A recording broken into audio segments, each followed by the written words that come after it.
লেখক এ.এল. মামুনের এক মুঠো রোদ।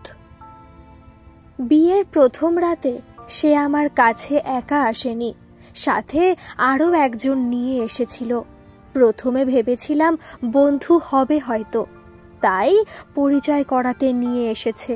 কিন্তু সে আমায় ভুল প্রমাণ করে নিজে থেকেই বলে ওঠে, আজ তোমার সাথে আমি নয়, সে বাসর করবে, খুশি করে দাও ওকে। নিজের স্বামীর মুখে এমন কথা শুনে পায়ের নিচ থেকে মাটি সরে গিয়েছিল। কানকে একদমই বিশ্বাস করতে পারিনি। বুকের ভেতরটা ধুকধুক শুরু করেছিল। এক মুহূর্তের জন্য ফ্রিজ হয়ে গেছিলাম। মনে অনেক আশা নিয়ে তার বাড়িতে পা রেখেছিলাম, যদি এই জীবনে একটু সুখের দেখা পাই। আমার বয়স যখন 12 বছর, তখন মায়ের পরকীয়ার জের ধরে বাবা মায়ের থেকে আলাদা হয়ে যায়। বাবা অনেক চেয়েছিল আমায় তার কাছে নিয়ে যেতে, কিন্তু মা আমায় কিছুতেই বাবার কাছে যেতে দেয়নি। আমিও মাকে ছেড়ে যেতে চাইনি, মায়ের সাথেই রয়ে গিয়েছিলাম। বাবার সাথে ডিভোর্সের 2 সপ্তাহ পর মা আবার নতুন করে সংসার সাজায়। আমার মায়ের সেই স্বামীকে আমি একটুও পছন্দ করতাম না। ওনাকে বাবা বলে না ডাকায় মা একদিন আমায় খুব মেরেছিল। খুব কষ্ট পেয়েছিলাম সেদিন। একদিন জানতে পারি এই সেই লোক যার জন্য আমাদের সাজানো গোছানো সংসারটা তছনছ হয়ে গেছিল। বাবা মাকে কোনো মিথ্যে অপবাদ দেয়নি, সত্যিই মা পরকীয়ায় জড়িয়েছিল। মায়ের প্রতি মনের মধ্যে প্রচুর ঘৃণা জন্মাতে থাকে। মা সেই লোকটার জন্য এতটাই পাগল ছিল যে লোকটা মাকে যা বলতো মা তাই করত। শত কষ্ট বুকে চেপে বাবার জন্য অনেক অপেক্ষা করতাম, এই বুঝি বাবা এসে আমাকে এই জাহান্নাম থেকে বের করে নিয়ে যাবে। কিন্তু বাবা আর কখনোই ফিরে আসেনি। এখনও জানি না আমার বাবা কোথায় আছে, কেমন আছে। ওই লোকটার কথায় মা আমার পড়াশোনা বন্ধ করে দেয়। নিজের মা আমার সাথে সৎ মায়ের মতো ব্যবহার শুরু করে। ঘরে যাবতীয় সব কাজ আমায় দিয়ে করাতো। পান থেকে চুন খসলেই খুব মারতো। খুব অত্যাচার হতো আমার ওপর। একদিন মাকে শক্ত করে জড়িয়ে ধরে কান্না করে বলেছিলাম, মা, কেন তোমরা আমার সাথে এমন করছো? আমি তো তোমারই মেয়ে, কেন আমায় এত কষ্ট দিচ্ছ? আমি যে আর পারছি না মা। মা আমায় একটা তাচ্ছিলের হাসি দিয়ে বলে, আমি নাকি তার নিজের মেয়ে নই। বাবার শারীরিক সমস্যার কারণে মা গর্ভধারণ করতে পারেনি, তাই তারা আমায় দত্তক নেয়। সত্যি বলতে আমার পুরো দুনিয়াটাই এমনিতেই ওলট পালট ছিল। মায়ের এমন কথায় আমার একটুও কষ্ট হয়নি, শুধু একটু অবাক হয়েছিলাম। নিজের মেয়ের সাথে কি কেউ এমন করতে পারে? বাবা আমায় খুব ভালোবাসতো, তাই বাবার কাছে আমায় দেয়নি। বাবার সুখ নাকি মায়ের পছন্দ না, তাই বাবার থেকে আমায় কেড়ে নেয়। খুব একা হয়ে গিয়েছিলাম। আমার বয়স যখন 16, শারীরিক দিক থেকে তখন আমাকে অনেকটা বড় লাগতো। এমনি এক রাতে রান্নাঘরে ঘুমাচ্ছিলাম। মাঝরাতে কারো হাতের ছোঁয়ায় ঘুম ভেঙে যায়। চোখ মেলে দেখি ওই লোকটার হাতে আমার ওড়না, আর লোকটা আমার দিকে কুকুরের মতো করে তাকিয়ে লালা ফেলছে। ভয় রান্নাঘরের এক কোণায় চলে যাই। সেও ধীরে ধীরে আমার কাছে এসে বসে। তার মতলব বুঝতে পেরে জোরে চিৎকার দিয়ে উঠি। কোথা থেকে যেন মা দৌড়ে আসে। আমাদের এমন অবস্থায় দেখে মা ভীষণ রেগে যায়। মাকে দেখে লোকটা আমার ওড়না আমার মুখের ওপর ছুঁড়ে মেরে চলে যায়। সেই রাতে মা আমায় খুব মারে। মা ওই লোকটাকে ভীষণ ভালোবাসতো, তাই হয়তো তার রাগ আমার ওপর দিয়ে ওঠায়।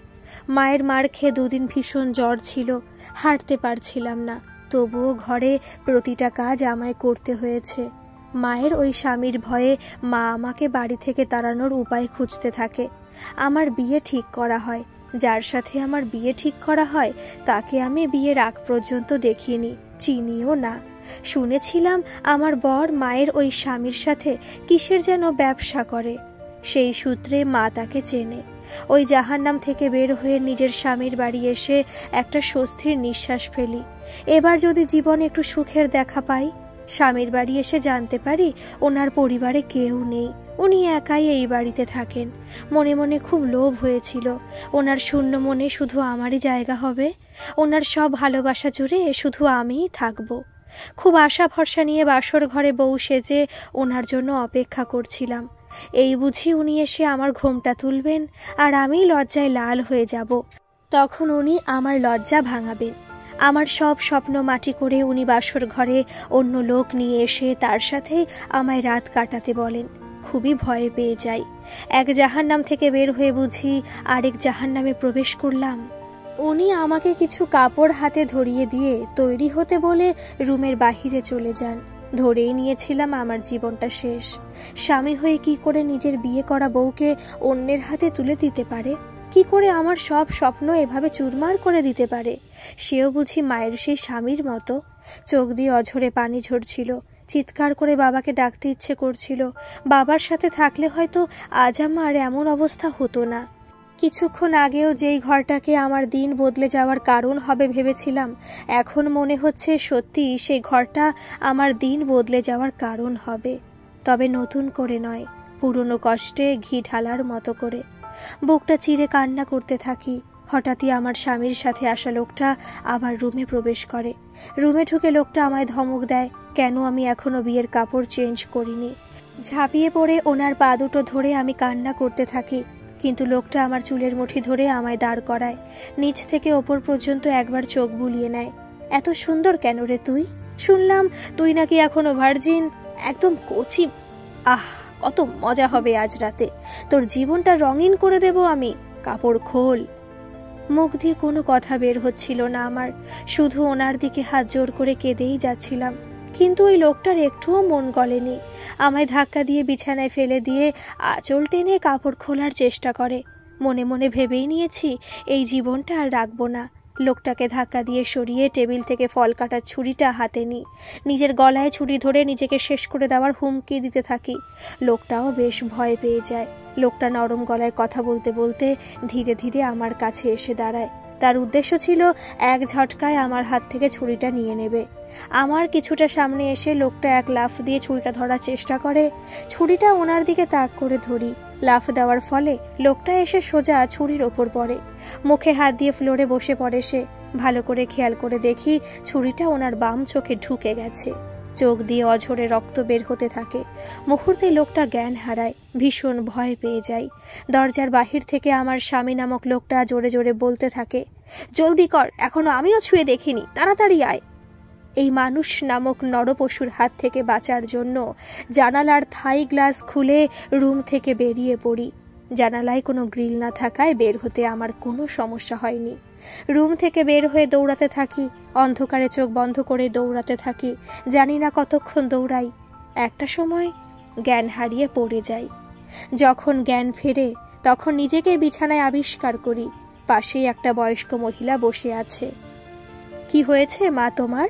কোথা থেকে এসেছো? আমি এখানে কি করে এলাম? সকালে নামাজে রোজু করতে বের হয়ে দেখি তুমি আমার কলপাড়ে পড়ে আছো, তাই তোমায় তুলে এখানে নিয়ে এলাম। কে তুমি মা? ওই ভদ্র মহিলাকে সবকিছু খুলে বলি। উনি একটা দীর্ঘ নিঃশ্বাস ফেলে আমার দিকে করুণাময় দৃষ্টিতে তাকান। ওই পশুটার ভাগ্যে বুঝি তুমিই পড়লে? জানো সে কে? কে? এই এলাকার নাম করা পতিতা ব্যবসায়ী। আর তুমি কিনা তাকেই বিয়ে করলে? বিয়ের আগে আমি কিছুই জানতাম না। এখন সে যদি জানতে পারে যে তুমি এখনো এই এলাকায় আছো, তোমায় সে খুঁজে বের করবেই। এখন আমি কি করব দাদু?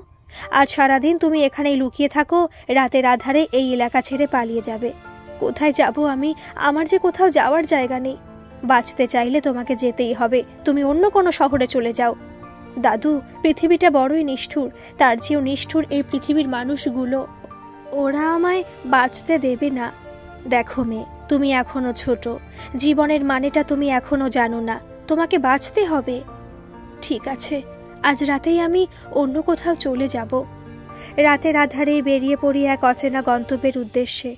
ওই ভদ্রমহিলা আমায় একটা বোরখা দেয় এবং সাথে কিছু টাকাও দেয়, যেন ক্ষুধা লাগলে কিছু খেতে পারি। অন্ধকারে হাঁটতে হাঁটতে স্টেশন পর্যন্ত চলে আসি, কিন্তু তখনও আমি জানতাম না আমি কোথায় যাব। দূরপাল্লার কোনো একটা বাসে উঠে যাব, যা হওয়ার হবে। টিকিট নেওয়ার জন্য কাউন্টারে গিয়ে দেখি আমার স্বামী নামক সেই মানুষটা ভেতরে একটা লোকের সাথে কথা বলছে। ওনাকে দেখে কাউন্টার থেকে বের হয়ে বড় রাস্তা ধরে দৌড় দিই। উনিও আমার পেছন পেছন দৌড়াতে থাকে। তখনই মনে হয় আমার মুখটা বোরখা দিয়ে ঢাকা ছিল। উনি আমাকে চিনতে পারতেন না। ইস, কেন আমি বোকার মতো দৌড় দিলাম? মনে ভয় নিয়ে এলোপাথারি দৌড়াতে থাকি। নিজের জীবনের প্রতি মায়াটাই উঠে গিয়েছিল। কি নিয়ে বাঁচবো? কাকে নিয়ে বাঁচবো? কার ভরসায় বাঁচবো? আমার বেঁচে থাকার কোনো কারণই খুঁজে পেলাম না। রাস্তার পাশ ছেড়ে রাস্তার মাঝ দিয়ে দৌড়ানো শুরু করি। তার হাতে ধরা পড়লে হয়তো বেঁচে থেকেও আমাকে মরে যেতে হবে। এর চেয়ে ভালো সহজ মৃত্যুটাই হোক। একটা গাড়ি এসে সজোরে আমায় আঘাত করে। ছিটকে গিয়ে রাস্তায় সাইডে পড়ি। জ্ঞান হারানোর আগে দেখতে পাই আমার স্বামী নামক লোকটাও আমার পাশে পড়ে আছে। আমার পিছু নিতে গিয়ে সেও আমার সাথে অ্যাক্সিডেন্ট করে। পুরো রাস্তা রক্তে স্যাঁতসেঁতে হয়ে যায়। এরপর আমার আর কিছুই মনে নেই। জ্ঞান ফেরার পর আপনাকে দেখতে পাই। সামনে থেকে সানু বেগম একটা দীর্ঘ নিঃশ্বাস ফেলে মেয়েটার দিকে তাকিয়ে আছে। এমন পোড়া কপাল নিয়েও বুঝি মানুষ জন্মায়? আন্টি, আপনাকে একটা কথা বলি। হ্যাঁ বলো। আমি কি করে এখানে এলাম? আমার ছেলে তোমায় নিয়ে এখানে ভর্তি করিয়ে দেয়। সেদিন সে কাজ শেষে বাসায় ফিরে আসার সময় তোমায় রাস্তায় পড়ে থাকতে দেখে। বাসায় এসে এই ব্যাপারে আমায় বলেছিল। 2 মাস তুমি আইসিইউতে ছিলে, কেউ তোমার খোঁজ নিতে আসেনি। আজ তোমার জ্ঞান ফিরলে হাসপাতাল কাউন্টার থেকে তারা আমার ছেলেকে ফোন দেয়। ও আসতে পারেনি, তাই আমি তোমাকে দেখতে এলাম। আর ওই লোকটা কে? আমার সাথে যে অ্যাক্সিডেন্ট করেছিল, সে ওখানেই মারা গেছে। আলহামদুলিল্লাহ, আল্লাহ তার বিচার করেছেন। তোমার নাম কি মা? মিষ্টি। বাহ, নামটাও তোমার মতো মিষ্টি। চলো আমার সাথে। কোথায়? আমার বাসায়। বাসায় কেন? বাসায় আমার মেয়েকে একা রেখে এসেছি। দেরি হলে চিল্লাচিল্লি করবে। আর তোমার তো কোথাও যাওয়ার জায়গা নেই। আমার সাথেই চলো। আপনাদের সাথে? ভয় পেও না, সব পরিবার খারাপ হয় না। সেটা নয়। এত কথা না বলে ওঠো। হাসপাতালের সব ঝামেলা শেষ করে মিষ্টিকে সাথে নিয়ে সানু বেগমের বাসায় ফেরেন। মিষ্টি অনেকটা অবাক হয়। কোথায় যাবে সে? কি করবে? কোথায় থাকবে? মনের মধ্যে অনেক কিছুই ঘুরপাক খাচ্ছে। এই ভদ্রমহিলা তার সাথে করে নিজের ঘরে নিয়ে এলো, কিন্তু এরপরের গন্তব্য কোথায়? এই মেয়ে, দাঁড়িয়ে আছো কেন? ভেতরে এসো। জি আন্টি। ভেতর থেকে মিষ্টির বয়সী একটা মেয়ে বেরিয়ে আসে। ও মা, কে গো মা উনি? তোর ভাইয়া বলেছিল যে সেই মেয়ে। ও আচ্ছা, ওনাকে আনতে গিয়েছিলে?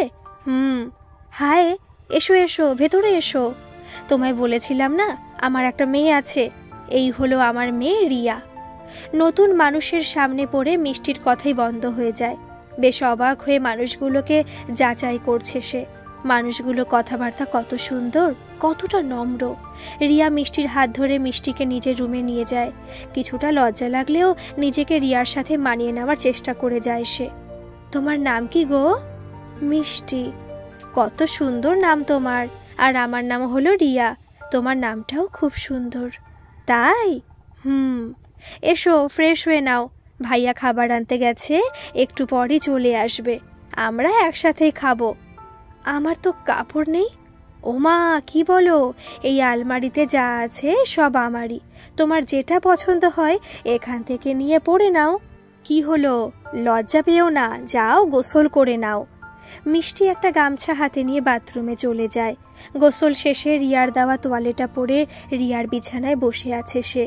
রিয়ার ব্যবহার করা আলমারিতে হাত দিতে কেমন যেন লাগছে। মেয়েটা নিজের হাতে একটা কাপড় বের করে দিলে হয়তো পরা যেত। কোথায় যে গেল মেয়েটা, ডাকাও যাচ্ছে না। হঠাৎই একটা ছেলে দরজা খুলে রিয়ার রুমে প্রবেশ করে।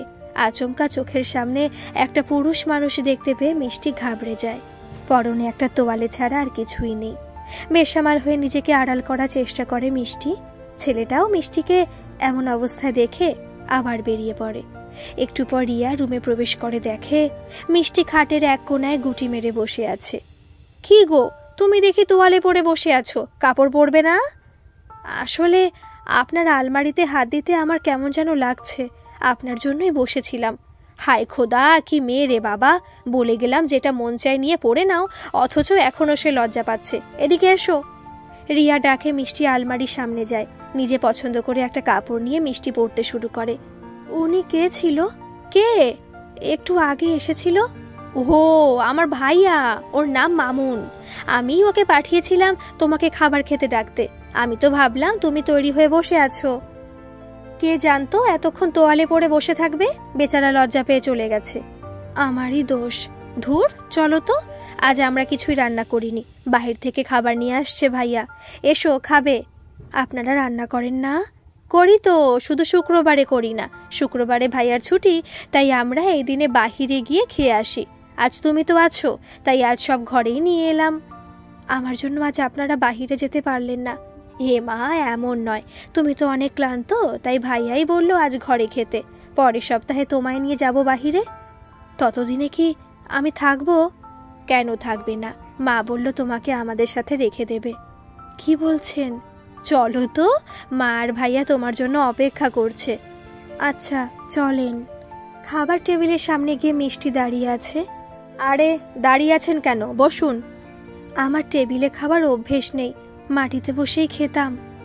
মা চলো, আজ আমরা ফ্লোরে বসে খাই। তোর মাথা খারাপ হয়েছে? সমস্যা কি? এতদিন তো টেবিলেই খেয়েছিস, আজ না হয় ফ্লোরে বসেই খেয়ে দেখ না। তুই খা, আমি খাবো না। মা, ওকে বলো না। হ্যাঁ রে মামুন, আয়, আজ আমরা নিচে বসেই খাই। মা তুমিও? ধুর, ভাল লাগে না। রিয়া দেরি না করে নিচে জায়গা করে সব খাবার নিচে নামিয়ে নেয়। একটু দূরে দাঁড়িয়ে মিষ্টি অবাক চোখে তাদের দিকে তাকিয়ে আছে। কোনো কথা বলবে তারও সাহস করে উঠতে পারছে না। তার জন্য আজ সবাই নিচে বসে খাবার খাচ্ছে। মিষ্টি রিয়ার পাশে বসেই খাবার খাচ্ছে। জীবনে প্রথম কত সব নতুন নতুন খাবার সে চোখের সামনে দেখছে। অদ্ভুত বিষয় হলো, খাবারগুলোর নামও সে কখনো শোনেনি। মায়ের কাছে যখন ছিল, কাঁচা মরিচ বা পেঁয়াজ বা মাঝে মাঝে কপালে একটু তরকারি জুটলে সেগুলো দিয়েই খেত। যখন বাবা মায়ের সাথে একসঙ্গে ছিল, তখনও এমন খাবার খাওয়ার সৌভাগ্য হয়নি। এই মেয়ে, খাচ্ছ না কেন? কেমন কেমন যেন এগুলো। ও মা, আগে খাওনি? না। হায় আল্লাহ, কষ্ট করে খেয়ে নাও, এখন তো আর কিছু নেইও। না না, সমস্যা নেই, আমি খেয়ে নেব। মা, উনি কোথায় যাবে কিছু জানে? মামুনের এমন কথা শুনে মিষ্টির বুকের মধ্যে একটা মোচড় দিয়ে ওঠে। সত্যি তো, সে এখন কোথায় যাবে? এই পৃথিবীতে তো তার আর আপন বলতে কেউ নেই যে তার কাছে গিয়ে আশ্রয় নেবে। কথাটা ভাবতেই চোখ দুটি ছলছল করে ওঠে মিষ্টির। কোথায় যাবে সে? তার তো কোথাও যাওয়ার জায়গা নেই। আর এই মুহূর্তে মেয়েটা বাহির বের হলেও ওর বিপদ হবে। কি করবে সে? এখনও তো সে ছোট। তাহলে কি করবে মা? সেটাই তো ভাবছি। এই মেয়ে আমাদের সাথে থাকবে? শানু বেগমের কথা শুনে মিষ্টি নিজের জবাব হারিয়ে ফেলে। কি উত্তর দেবে? আন্টি, আপনারা আমার যে উপকার করেছেন, তার জন্য আমি আপনাদের কাছে ঋণী। আমি আর আপনাদের বোঝা বাড়াতে চাই না। কোথাও গিয়ে একটা কাজ আর আশ্রয় খুঁজে নেব। তুমি তো বাহিরে দুনিয়াটা দেখলেই, কতটা কঠিন এই দুনিয়া। তুমি পারবে না বাহিরে গিয়ে থাকতে। কি আর করব বলুন? কোথাও গিয়ে কাজ করে নিজের পেট চালিয়ে নেব। তোমার কাজ লাগবে? আমি তোমাকে কাজ দিব, করবে? সত্যি? করব আমি। ঠিক আছে। কি কাজ আন্টি? সেটা পরে বলবো, এখন খেয়ে রিয়ার রুমে গিয়ে বিশ্রাম নাও। খাবার শেষে মিষ্টি গিয়ে রিয়ার বিছানায় শুয়ে পড়ে। একটু পর রিয়া নিজের রুমে আসে। রিয়াকে দেখে মিষ্টি উঠে বসে। আরে উঠছো কেন? বিশ্রাম করো। না, এমনি উঠলাম। আপনার খাওয়া শেষ? শেষ। আর হ্যাঁ, তুমি আমায় আপনি আপনি বলো কেন? আমি কি তোমার বড়?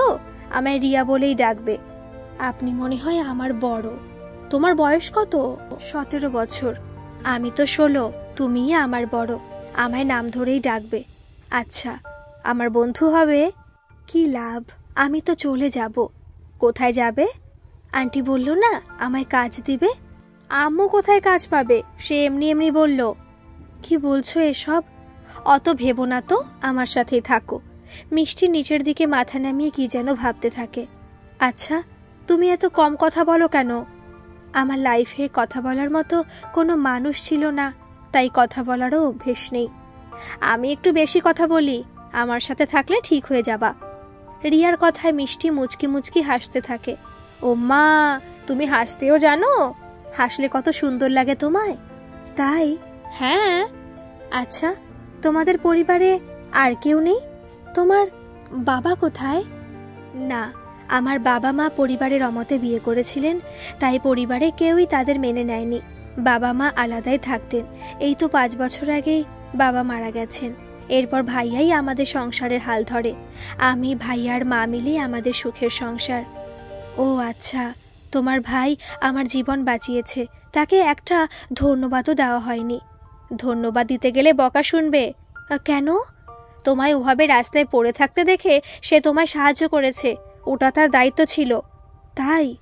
আমি জানি না, মাকে বলতে শুনলাম, মুখস্থ করে তোমায় শুনিয়ে দিলাম। বললে যে আমায় বকবে? এমনি বললাম। ভাইয়ার সাথে কথা বলবে? না না। ও মা, লজ্জা পাচ্ছ কেন? লজ্জা না, উনি কি নাকি মনে করেন, বাদ দাও। ঠিক তখনই মামুন রিয়ার রুমে প্রবেশ করে। মামুনকে সামনে দেখে মিষ্টি একটু নড়ে চড়ে বসে। পুরুষ মানুষ দেখলে শরীরটা কেমন যেন ঘিন ঘিন করে। আবার এটাও প্রমাণ হলো সব মানুষ এক না। বিড়বিড় করতে করতে মিষ্টি মামুনকে একটা সালাম দেয়। ওয়ালাইকুম আসসালাম। বসেন বসেন। মায়ের সামনে তো কিছুই জিজ্ঞেস করতে পারলাম না। এখন আপনার শরীর কেমন আছে? জি আলহামদুলিল্লাহ ভালো। হাঁটা চলা করতে সমস্যা হয়? জি না, আমি এখন পুরোপুরি সুস্থ। যাক, ভালো কথা। বিশ্রাম করুন, আর কিছু লাগলে রিয়া অথবা মাকে বলিয়েন। আচ্ছা। ওনার খেয়াল রাখিস। বলেই মামুন আবার হাঁটা দেয়। শুনুন। মিষ্টির ডাকে মামুন পেছন ফিরে তাকায়। হ্যাঁ বলুন। ধন্যবাদ। একটা মুচকি হাসি দিয়ে মামুন বেরিয়ে যায়। আমার ভাই একটু রাগী স্বভাবের মানুষ, কিন্তু ওর মনটা খুব ভালো।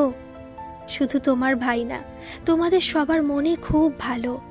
আমায় চেনো না, জানো না, তবু আশ্রয় দিয়েছ আমায়। তুমি আমায় নিজের কাছে রেখেছ। আমার একটা ভালো গুণ আছে, আমি মানুষের চেহারা পড়তে পারি। তোমায় প্রথম দেখে বুঝেছি তুমি কেমন।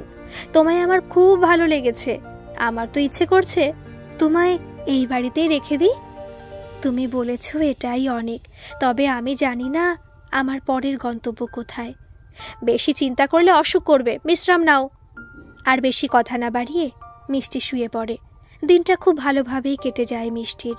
রাতে ঘুমানোর আগে সানু বেগম মিষ্টিকে ডেকে পাঠায়। আন্টি, আমায় ডেকেছেন? হ্যাঁ। জি বলুন। তোমার কাজের ব্যাপারে কথা বলতে ডেকেছিলাম। মিষ্টি বেশ খুশি মনে আগ্রহ নিয়ে সানু বেগমের কথায় মনোযোগ দেয়। জি বলুন। ঘরের কি কাজ জানো? রান্না করা, কাপড় কাচা, ঘর গোছানো এবং ঘরে যাবতীয় সব কাজ জানি। মাশাআল্লাহ, কিন্তু তোমায় এত কাজ করতে হবে না। সারাদিন তো আমি বাসায় একা থাকি, শুধু আমার পাশে পাশে থেকো আর আমার টুকটাক কাজে সাহায্য করলেই হবে। আচ্ছা আন্টি, তোমায় কত বেতন দিতে হবে? কিছু লাগবে না, টাকা দিয়ে আমি কি করব? শুধু খাবার আর আপনার ঘরের এক কোণায় পড়ে থাকতে দিলেই হবে। পাগলি মেয়ে, টাকা লাগবে না কেন? আর ঘরের এক কোণা থাকতে হবে কেন? তুমি রিয়ার সাথেই থাকবে। টাকা দিয়ে আমি কি করব? এমনি কিছু প্রয়োজন পড়লে আপনাকে বলবো। আচ্ছা, নাস্তা বানাতে পারো? জি আন্টি। আচ্ছা, সকালে নাস্তা তুমি বানাবে, কাল আমরা তোমার হাতে নাস্তা খাবো। ঠিক আছে। মিষ্টি খুশিতে কেঁপে ওঠে। এই বুঝি তার মাথা গোজার জায়গা হয়ে গেল। অমনি সানু বেগমকে সালাম করে বসে মিষ্টি। কি করছো? আপনি আমার জন্য অনেক করতেছেন, সত্যি আমি আপনার প্রতি কৃতজ্ঞ। দেখতে তো একদম বাচ্চাদের মতো, কিন্তু কথা বলো মুরব্বীদের মতো। বয়স কত তোমার? 17। বয়স কম ঠিকই, কিন্তু দুনিয়া তোমায় অনেক কিছু শিখিয়েছে। অনেকটা ম্যাচিওর তুমি। অনেক রাত হয়েছে, যাও ঘুমিয়ে পড়ো। সকালে তাড়াতাড়ি উঠতে পারো? জি আন্টি, আমার অভ্যেস আছে। নামাজ পড়ো? জি আন্টি। মাশাআল্লাহ, যাও।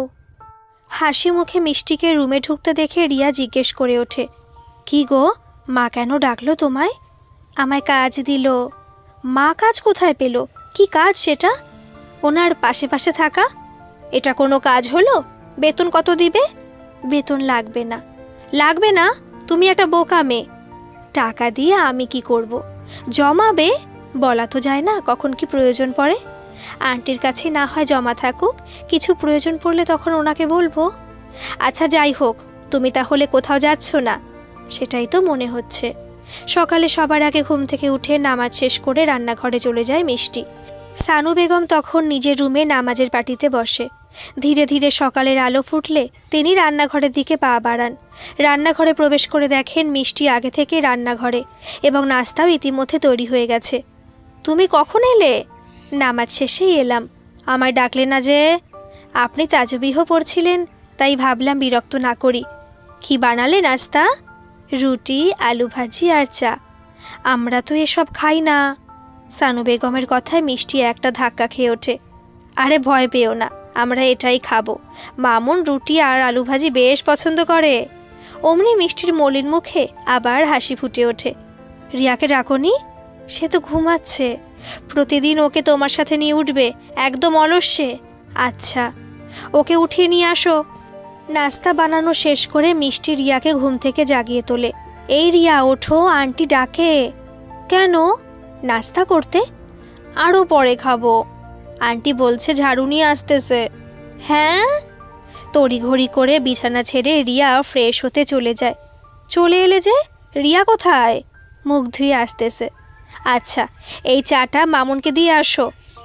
আমি? হ্যাঁ, কেন, কোনো সমস্যা? না আন্টি, কি যে বলেন, উনি উঠে গেছেন।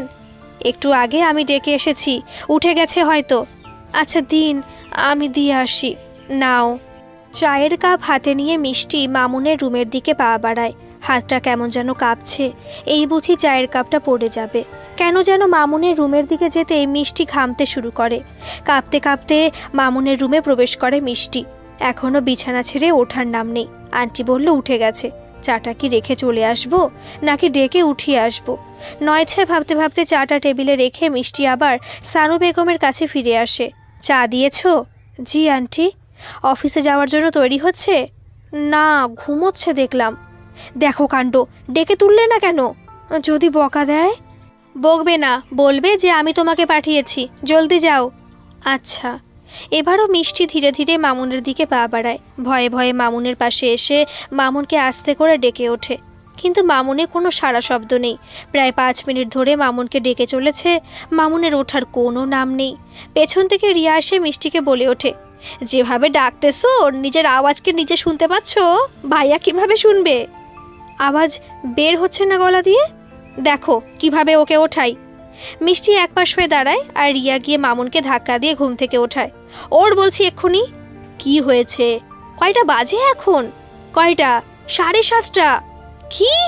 8:30টায় আমাকে অফিসে পৌঁছতে হবে, আর তুই এখন ডাকছিস? মিষ্টি সে কখন থেকে তোকে ডাকছে, নাক ডেকে ডেকে ঘুমাচ্ছিস, কোনো হুঁশ আছে তোর? ও কেন ডাকবে? মা কই? আম্মুই ওকে পাঠিয়েছে তোকে ডাকতে। অনেকক্ষণ হয়ে গেল মিষ্টি এসেছে, তাই আম্মু আমাকে পাঠালো। এখন ওঠ। এই শুনেন, আমার ঘুম একটু ঘাড়ো, কারো ডাকে আমার ঘুম ভাঙে না। পরে কখনো ডাকতে আসলে আমাকে হালকা ধাক্কা দিয়েন। আচ্ছা ভাইয়া। আমি আপনার ভাইয়া হলাম কবে? রিয়া ভাইয়া ডাকে, আমি তাই ডাকলাম। এই একটা জ্বালায় জীবন শেষ, আর লাগবে না আমার। তুই আয় নাস্তা করতে, তোর নাস্তা আমি বের করছি। হন হন করে রিয়া মায়ের কাছে চলে যায়। মিষ্টিও আস্তে করে রিয়ার পেছন পেছন ফিরে আসে। বাহ, আজ আমার প্রিয় খাবার। কিভাবে আজ আমার কথা মনে হলো মা? আমি না, মিষ্টি বানিয়েছে। কি বলো? সে আমাদের মেহমান, তুমি তো দেখি তাকে কাজে লাগিয়ে দিয়েছো। আরে আমি রান্নাঘরে ঢোকার আগেই দেখি সে নাস্তা বানিয়ে বসে আছে। এই যে শুনেন, আপনার কোনো কাজ করতে হবে না, আপনি আমাদের মেহমান, কোনো কাজ করবেন না। আমি তো কাজের বিনিময়ে পারিশ্রমিক নিব। হ্যাঁ? কিসের কাজ, কিসের পারিশ্রমিক? কাল না সে বলল সে কাজের খোঁজে এখান থেকে চলে যাবে, তাই তাকে কাজ দিলাম। তার আর যাওয়া লাগবে না, এখানে থাকুক। কই যাবে সে? তা বুঝলাম, কিন্তু মায়ের কথার ওপর মামুন আর কোনো কথা বলল না। রিয়া সারাদিন শেষে বিকেলে স্কুল, কোচিং, প্রাইভেট শেষে সন্ধ্যায় বাসায় ফেরে। মামুনও অফিস শেষে সন্ধ্যায় বাসায় ফেরে। এদিকে সানু বেগম সারাদিন ঘরে একা, তাই মিষ্টি সারাদিন ওনার সাথেই সময় কাটায়। মিষ্টিকে পেয়ে তার একাকিত্ব অনেকটাই গুছে গেছে। ধীরে ধীরে মিষ্টি এই পরিবারেরই একজন সদস্য হয়ে যায়। সবাই মিষ্টিকে খুব পছন্দ করে। এলোমেলো ঘরটা এখন পুরো সাজানো গোছানো। এভাবে প্রায় 2 মাস কেটে যায়। মিষ্টিকে এখন আর কেউ পর ভাবে না। রিয়া আর মিষ্টি দুজন খুবই ভালো বন্ধু। তুই আমার জন্য আর কখনো চকলেট, আইসক্রিম, চিপস এসব আনবি না। বোনের মুখে এটা শুনে মামুন বেশ অবাক হয়। কেন? আমার বোনও কি কোনো কারণে আমার উপর রাগ করেছে? হ্যাঁ। হ্যাঁ? কি করলাম আমি? আমার জন্য এসব নিয়ে আসিস। ওই মেয়েটা আমার দিকে কেমন করে যেন তাকিয়ে থাকে। একদিন আমায় কি বলে জানিস? কি? আমি বললাম আমার থেকে চিপস নিয়ে খেতে, কিন্তু সে বলল এসব কিছু খাওয়ার কোনো ইচ্ছা তার নেই। আর বলে, তোমার ভাইয়া তোমায় কত ভালোবাসে, সব সময় রাগী মুখে থাকলেও তোমার সামনে সে সব সময় হাসি মুখ করে থাকে, সব ভুলে গেলেও তোমার জন্য এসব নিয়ে আসতে ভোলে না। আমার খুব ইচ্ছা আমারও নিজের একজন মানুষ হবে, আর যাই হোক সেও আমার কথা সব সময় মনে রাখবে, সব ভুলে গেলেও আমার কথা ভুলবে না, প্রতিদিন আসার সময় আমার জন্য কিছু না কিছু নিয়ে আসবে।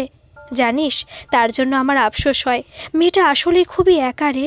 তার সামনে আমার জন্য আর কিছুই আনবি না, আমি নিব না। এতে আমার দোষ কোথায়? দোষ হলো ওর সামনে আমাকে এসব দেওয়া। আচ্ছা, কাল থেকে লুকিয়ে দিব। লাগবে না, যদি দিতেই হয় তাহলে আমার জন্য যা আনবি মিষ্টির জন্য সেটা আনবি, সে খুব খুশি হবে। বাবা, আচ্ছা আনবো, এখন খুশি?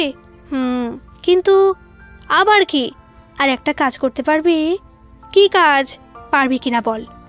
না শুনেই? আচ্ছা শুনবো। এদিকে আয়, কানে কানে বলবো। বাপরে, কি এমন কথা আল্লাহ জানে। রিয়া আজ স্কুল না গিয়ে বসে বসে টিভি দেখছে। মিষ্টি পেছনে এসে দাঁড়িয়ে রিয়াকে উদ্দেশ্য করে বলে, আজ স্কুল যাবে না? না, ভালো লাগছে না। শরীর খারাপ করেছে? না না, এমনি যেতে মন চাইছে না। কিছু বানিয়ে দিব, খাবে? এদিকে এসো তো, বসো এখানে। এসব তোমার কাজ? আমার কাজ কি? কোনো কাজ নাই। আমার সাথে এক জায়গায় যাবে? যাব। কোথায় সেটা জিজ্ঞেস করবে না। কোথাও যাওয়ার সুযোগ মিলছে, এটাই তো অনেক। তাই? কখন যাবে? বিকেলে? আচ্ছা ঠিক আছে। বিকেলে রিয়া সেজেগুজে মিষ্টিকেও নিজের একটা জামা পরিয়ে তৈরি করে দেয়। রিয়া, কোথায় যাচ্ছিস? আমার এক বান্ধবীর বাসায়। মিষ্টিকে সাথে নিচ্ছিস যে? একা তো, তাছাড়া ও তো সারাদিনই বাসায় থাকে, তাই ভাবলাম ওকে একটু ঘুরিয়ে আনি। সাবধানে যাস। আচ্ছা। রিয়া মিষ্টিকে সাথে নিয়ে বেরিয়ে পড়ে। দুজন সোজা মামুনের অফিসের সামনে এসে দাঁড়ায়। একটু পর কোথা থেকে যেন মামুন আসে। এত দেরি করেছিস কেন? সরি, চল। মিষ্টি বেশ অবাক হয়, হচ্ছেটা কি? রিয়া বাসায় বলে এলো বান্ধবীর কাছে যাচ্ছে, কিন্তু এখানে মামুনও যোগ হলো। হঠাৎ গাড়ির ব্রেকে মিষ্টির ভাবনার অবসান ঘটে। গাড়ি থেকে নেমে দেখে ইয়া বড় একটা শপিং মল। আমরা এখানে কেন? কিছু কিনবো। তোমার বান্ধবীর বাসায় যাবে না? ধুর, শপিং করব বললে কি আম্মু বের হতে দিত? তাই মিথ্যে বললাম। আর উনি? আমি টাকা কই পাবো, তাই ভাইয়াকেই বললাম। বাবা, কত চালাক তুমি। চলো। দীর্ঘ ৩-৪ ঘন্টা ঘুরে ঘুরে রিয়া শপিং করে। মিষ্টি বেশ অবাক হয়, কারণ রিয়া সব কাপড়ই মিষ্টির মাপে নিয়েছে। জিজ্ঞেস করলে বলছে, তোমার আর আমার মাপ তো সমান। মিষ্টিও আর কথা বাড়ায়নি। শপিং শেষে অনেক রাত পর্যন্ত সবাই পুরো শহরটা ঘুরে বেড়ায়। রাতের প্রায় 10টার পর তারা বাসায় ফেরে। আজ আবার কত খুশি লাগছে। কেন? রাতে শহরটা এভাবে দেখব কখনো কল্পনাও করিনি। চটপটি, ফুচকা এসবের নামই শুনেছি শুধু, আর সেটাও খেলাম। তুমি আর উনি আমার মনের ইচ্ছেটা পূরণ করলে। তাই আজকের এই দিনটা তোমার মনে থাকবে। ধন্যবাদ তোমাকে। আমি না, ভাইয়াকে দিও, সেই তো এসবের ব্যবস্থা করলো। আমি পারবো না, ওনার সাথে কথা বলতে আমার লজ্জা করে। ও মা, লজ্জা কিসের? আজ রাস্তা পার হওয়ার সময় যখন আমার হাতটা ধরলো, জানো কি হয়েছে? কি? মনে হলো যেন আমার কারেন্টের শক লেগেছে। কি বলো? যা লজ্জা করছিল আমার। আমি আর ওনার সামনেই যাব না। কেন? এমনি। ভাইয়াকে কি তুমি পছন্দ করো? কি যে বলো না, উনি পুরুষ মানুষ, তাই আমার লজ্জা পাওয়াটা স্বাভাবিক। তোমরা আমায় আশ্রয় দিয়েছো, উপকার করেছো, আমি অনেক কৃতজ্ঞ তোমাদের প্রতি। আমার নিজের যোগ্যতা সম্পর্কে আমি জানি। তোমরা আমায় যে বিশ্বাস করেছো তা আমি নষ্ট করব না। আমি তা বলিনি, এমনি জিজ্ঞেস করলাম। বাদ দাও ওসব, চলো ঘুমিয়ে পড়ি, খুব ক্লান্ত লাগছে। আচ্ছা চলো। ক্লান্ত শরীর নিয়ে বিছানায় গায়ে এলিয়ে দেয় মিষ্টি, সাথে সাথে ঘুমের রাজ্যে পাড়ি জমায়। রাতের তখন প্রায় 12টা। মিষ্টি, ওঠো। কি? ওঠো না। তুমি এখনো ঘুমাওনি? চোখ তো খোলো। মিষ্টি চোখ মেলে তাকিয়ে দেখে বিছানার এক পাশে সানু বেগম দাঁড়িয়ে আছে, আর অন্য পাশে মামুন। এত রাতে তাদের চোখের সামনে দেখে মিষ্টি ঘাবড়ে গিয়ে উঠে বসে। Happy birthday to you, happy birthday to you মিষ্টি। এভাবে সবাইকে জন্মদিনের শুভেচ্ছা জানাতে দেখে মিষ্টি একটু নয়, বেশ অবাক হয়। আঙুলের কর গুনে গুনে হিসাব মিলিয়ে দেখে সত্যি আজ তার জন্মদিন। এভাবে নিজের জন্মদিনে কেউ উইশ করছে এটা ভেবেই মিষ্টি কেঁদে দেয়। মিষ্টিকে কাঁদতে দেখে সানু বেগম এগিয়ে এসে মিষ্টির পাশে বসে। এই মেয়ে, কাঁদছো কেন? টিভিতে দেখেছিলাম এভাবে বলতে, আজ প্রথম দেখলাম চোখের সামনে। আমার জন্মদিনে কেউ আমাকে এভাবে শুভেচ্ছা জানাবে এটা আমি কখনো ভাবিনি। পাগলি মেয়ে, তাই বলে কি কাঁদতে হয়? খুব খুশি লাগছে। চোখ মুছো।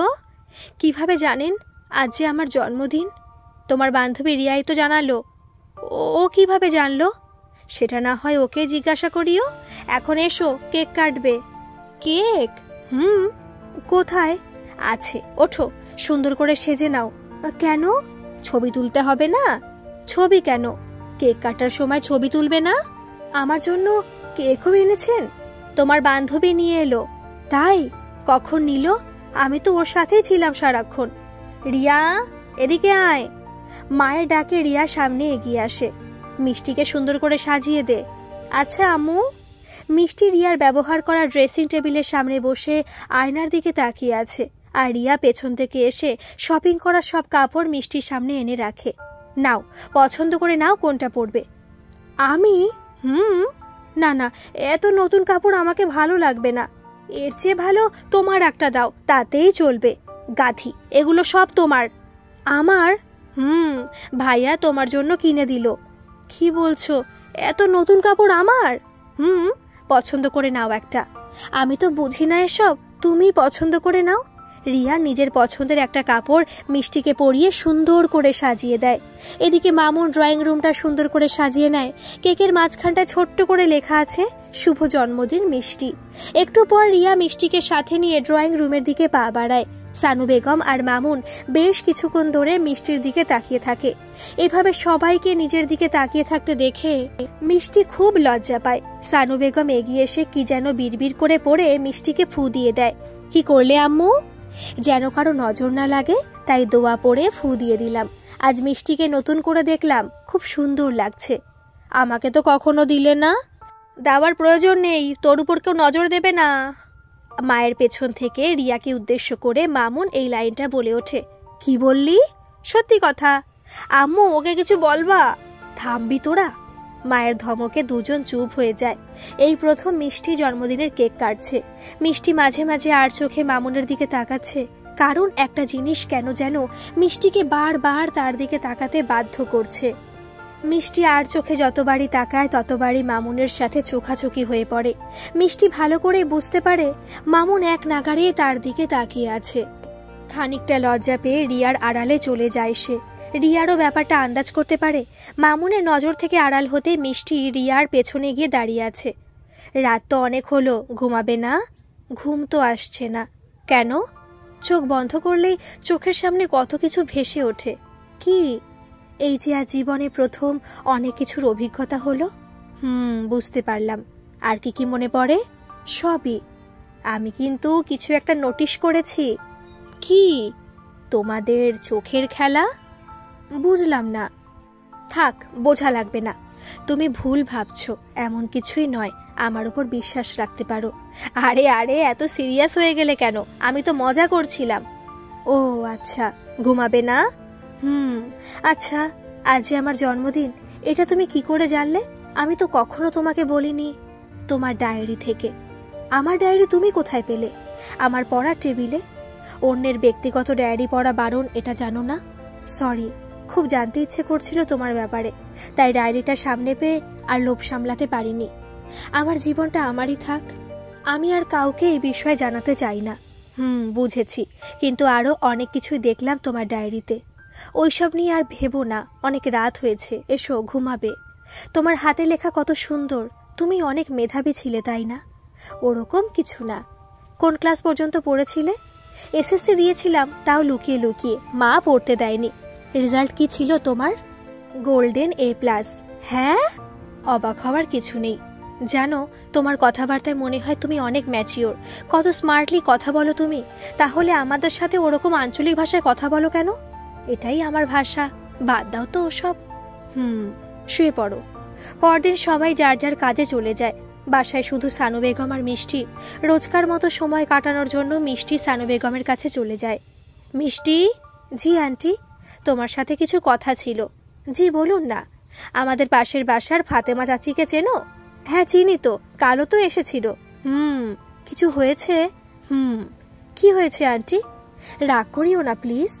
না না, বলুন প্লিজ। সবাই কানাঘুষো করছে কেন আমি একটা যুবতী মেয়েকে বাসায় রেখেছি, যেখানে আমার একটা যুবক ছেলেও আছে। সবাই বলছে একটা যুবতী মেয়েকে এভাবে ঘরের মধ্যে রাখা মোটেও ঠিক কাজ নয়। মিষ্টি হালকা মুচকি হেসে জবাব দেয়, আমিও শুনেছি এটা, ওনারা ঠিকই বলছেন। আমি জানি আপনি আমায় খুব ভালোবাসেন। যদি মাঝে মধ্যে আপনার সাথে দেখা করতে আসি, আমার সাথে দেখা করবেন? আমার কথা শেষ হওয়ার আগে তুমি কথা বলা শুরু করছো। ভারী বেয়াদব মেয়ে তো তুমি। মিষ্টি চুপ করে নিচের দিকে তাকিয়ে আছে। তোমার কাছে একটা জিনিস চাইবো, দিবে? আপনারা আমায় না চাইতে অনেক দিয়েছেন, আর আমি দিতে পারবো না? বলুন কি চান। সবার কানাঘুষো বন্ধ করতে চাই। আচ্ছা, আমি আজই চলে যাব। কোথায় যাবে তা তো জানি না, যেদিকে দু চোখ চায়। তুমি তো দেখি বেশি পণ্ডিত, এত কথা কেন বলো?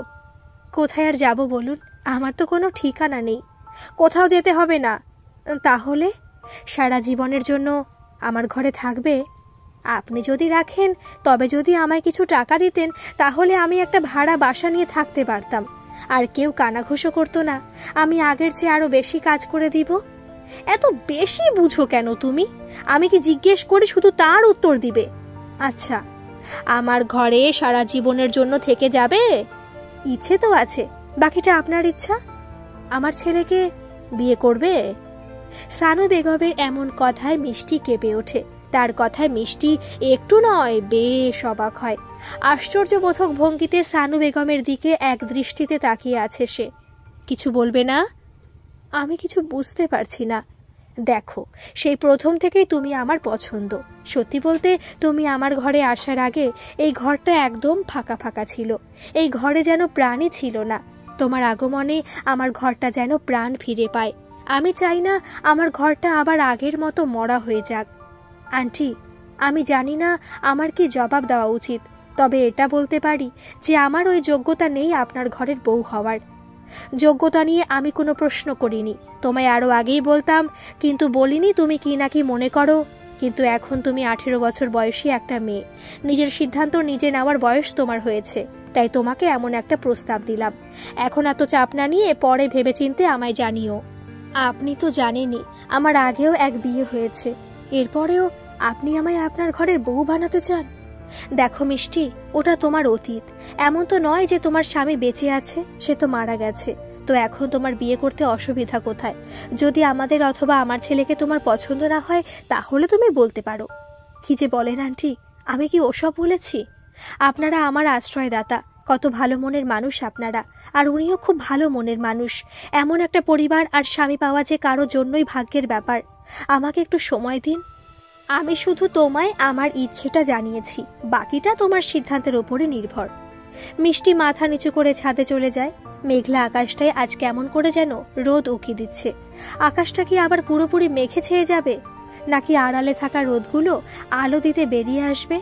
নিজের অজান্তে চোখ দিয়ে পানি পড়ছে মিষ্টির, আর মনে মনে ভাবছে, আমার কপালে কি সত্যি এমন কিছু আছে, নাকি 2 দিনের সুখ, নাকি আবার কিছু একটা হতে চলেছে আমার জীবনে। এই অভাগা কপাল নিয়ে জন্মেছি যে নিজের মা বাবাকে সেটাই জানি না। যাদের কাছে মানুষ হলাম তারাই একসময় আমায় ছেড়ে দিল। এরা তো আমার আপন কেউ নয়। শুনেছি মাঝে মাঝে কিছু সম্পর্ক রক্তের সম্পর্কের চেয়েও মজবুত হয়। কি করা উচিত আমার? যার সাথে বিয়ে হওয়ার কথা বলছে সেও এখনো এই ব্যাপারে জানে না।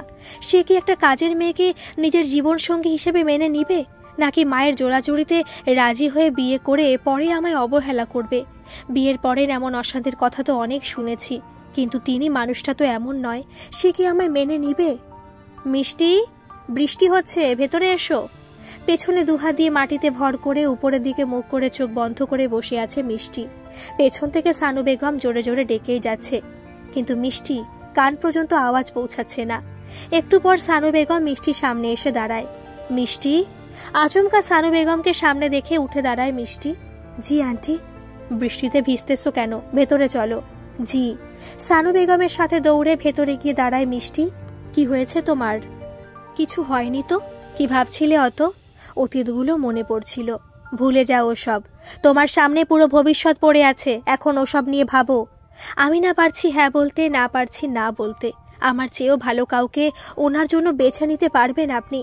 তোমার মতামত কি বলো? তুমি কি আমাদের সাথে থাকতে পারবে না?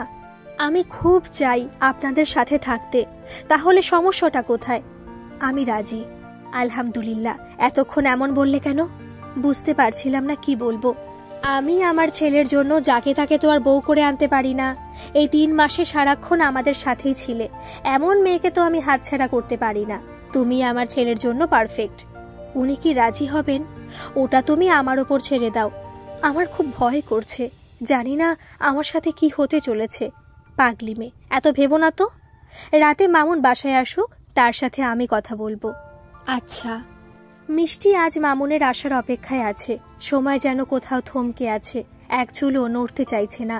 সন্ধ্যায় রিয়া পড়ার টেবিলে বসা, আর মিষ্টি নিজের ডায়েরিটা নিয়ে বিছানার এক কোণায় বসে কি যেন লিখছে। হঠাৎই কলিং বেলটা বেজে ওঠে।